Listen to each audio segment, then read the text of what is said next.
السلام علیکم ورحمۃ اللہ وبرکاتہ۔ صاحب دوستوں کا کیا حال ہے؟ امید ہے صاحب دوست ٹھیک ہوں گے۔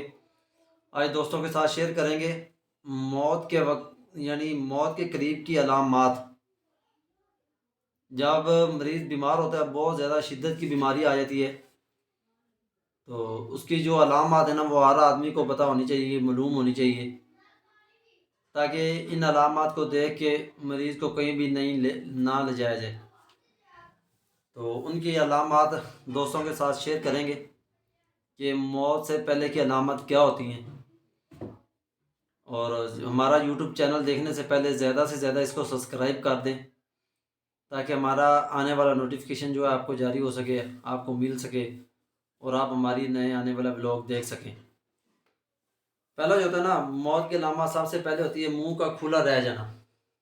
یہ موت کی علامات ہیں۔ سب سے پہلی والی علامت ہوتی ہے موت کا وقت کی منہ کا کھلا رہنا۔ اس کے بعد دوسری علامت ہوتی ہے آنکھوں کا پتھرایا ہوا معلوم ہونا، یعنی آنکھیں ایک طرف مڑ جانی، یہ ہونا۔ اور تیسرا ہوتا ہے، تیسری علامت ہوتی ہے ناک ٹیڑھی ہو جانا، ناک کا مڑ جانا، ناک ٹیڑھی ہو جانا۔ اور چوتھی اس کی علامت ہے چہرے پر پریشانی کے آثار۔ پریشانی جو ہوتی ہے چہرے پر جو ہوتی ہے نا، پریشانی بہت زیادہ ہوتی ہے، پریشانی کے اثرات ہو جاتے ہیں، یہ وجہ بنتی ہے۔ اور جو ہے نا، اس کے بعد جو ہوتا ہے نا، سینے پر بلغم کی زیادتی، سینے پر بلغم کی بہت زیادہ زیادتی ہو جاتی ہے، سینہ جکڑ جاتا ہے، جکڑنے کی وجہ سے بلغم کا خراج نہیں ہوتا، یہ اس کے اثرات ہوتے ہیں۔ یعنی بلغم جو ہے نا، سینے کے اوپر جم جاتی ہے بہت زیادہ، پھیپھڑوں کے اوپر، اور اس کے اخراج بہت کم ہوتے ہیں، یہ اس کی علامت ہوتی ہیں۔ اور اس میں جو ہوتا ہے نا، چہرے کے اوپر ضروری جس کو ہم بولتے ہیں، چہرہ جو ہے نا مجرا جاتا ہے، یہ علامت پیدا ہو جاتی ہیں۔ اور اس کے بعد جو ہوتا ہے نا، ہاتھ پاؤں میں کھچاؤ، سکتہ، یعنی ہاتھ پاؤں میں کھچاؤ بھی آ جاتا ہے، اور سختی پن جو ہے نا بہت زیادہ آ جاتا ہے، یہ وجہ بنتی ہے۔ اور نبض جو ہے نا، عام طور پر جو ہوتی ہے، نبض جو ہوتی ہے نا، نبض کا عام طور پر نیمی ہو کر چلنا، یعنی دھیمی نبض، بہت بریک نبض ہو جاتی ہے، یہ اس کی علامت جو ہوتی ہے نا، یہ ظاہر ہونی چاہیے، ہمیں ہر ایک آدمی کو معلوم ہونی چاہیے، جو بھی انسان ہے اس کو معلوم ہونی چاہیے۔ نبض جو ہوتی ہے نا، نبض بہت دھیمی ہو کے چلنی شروع ہو جاتی ہے۔ اور جو کرورا ہوتا ہے، یعنی پیشاب، چھوٹا پیشاب جو ہوتا ہے، جب وہ کرے گا وہ سیاہی مائل ہو جائے گا، یعنی اس کے اندر سیاہی مائل زیادہ ہو جائے گی، سیاہی، یہ وجہ ہوتی ہے، یہ اس کے اثرات ہیں، اکثر خطرناک علامت ہوتی ہیں۔ ان علامت کو جاننے کے لیے نا، فوراً حکیم نہیں لگانا چاہیے۔ اگر یہ علامت ظاہر ہو جائے، یہ ظاہر ہونے کے وقت اس کے بعد فوراً حکیم نہیں لگانا چاہیے،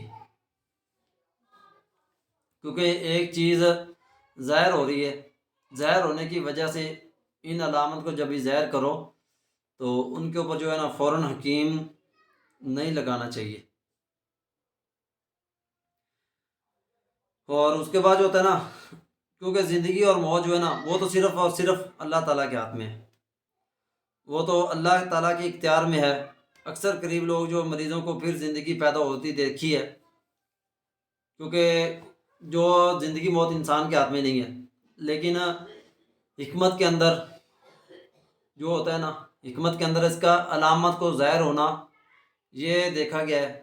ان علامات کی وجہ سے موت جو ہوتی ہے نا، آدمی موت کے بہت زیادہ قریب ہوتا ہے۔ اگر ان علامات کو زیادہ ظاہر کرو، دیکھ لیں آپ، سوچ سمجھ لیں، سوچ سمجھنے کے بعد ان کے اوپر اگر یہ علامات ظاہر ہو رہی ہیں تو ان کے اوپر جو ہے نا حکیم یا ڈاکٹر وغیرہ، یعنی دوائی وغیرہ کا بہت اثرات کم ہوتا ہے، یہ فوراً نہیں لگانا چاہیے۔ اور باقی جو ہے زندگی اور موت جو ہے، وہ تو اللہ تعالیٰ کے ہاتھ میں ہے۔ کئی ایسے مریض دیکھے ہیں جو بالکل موت کے منہ کے اندر ہوتے ہیں، لیکن اللہ تعالیٰ ان کو پھر بھی بچا دیتا ہے۔ اللہ تعالیٰ کی ذات جو ہے نا، وہ بہت بڑی ذات ہے، تو اس کے آگے کسی چیز کی نہیں چلتی، وہ سب سے بڑی ذات ہے، وہ چاہے تو آدمی کو مار کے بھی زندہ کر سکتا ہے۔ تو یہی چیزیں جو ہوتی ہیں نا، یہ ظاہر کرنا ہمارے لیے، ان چیزوں کو سمجھنا، ان چیزوں کے اوپر جو ہے نا عمل کرنا، یہ ہمارے لیے بہت لازمی ہے، کئی ایسے مریض دیکھے ہیں آدمی، مریض کا سانس بھی نکل جاتی ہے، نبض بالکل بند ہو جاتی ہے، تو گاڑی کے اندر ڈالا فٹافٹ لے کے چلے جاتے ہیں۔ جب بھی ڈاکٹر کے پاس جاتے ہیں، ڈاکٹر صاحب نبض چیک کرتے ہیں تو وہ تو کہتے ہیں آپ کے مریض کو تو مرے آدھا گھنٹہ ہو گئے یا 20 منٹ ہو گئے۔ تو اسی وجہ سے آپ دوستوں کے ساتھ یہ شیئر کیا ہے تاکہ موت سے پہلے کی جو علامات ہیں ان کو جاننا، ان کو سمجھنا یہ ہمارے لیے فرض ہے۔ تو ان چیزوں کو لازمی سمجھا کریں، تو یہ چیزیں سمجھنے کی وجہ سے ہم بہت زیادہ بڑی بڑی پریشانیوں سے بچ سکتے ہیں۔ وہ میرے منہ سے آگے غلطی سے نکل گیا فرض ہے، فرض نہیں ہے، ان چیزوں کو لازمی جاننا چاہیے، کیونکہ ان چیزوں کو جانیں گے تو انشاءاللہ تعالیٰ اللہ کے حکم سے ہم بہت بڑی بڑی مصیبتوں سے جو ہے نا بچ سکتے ہیں۔ تو اس لیے سب دوست، جتنے بھی دوست ہیں میرے ویر، ہمیں دعاؤں میں یاد رکھنا۔ اللہ حافظ۔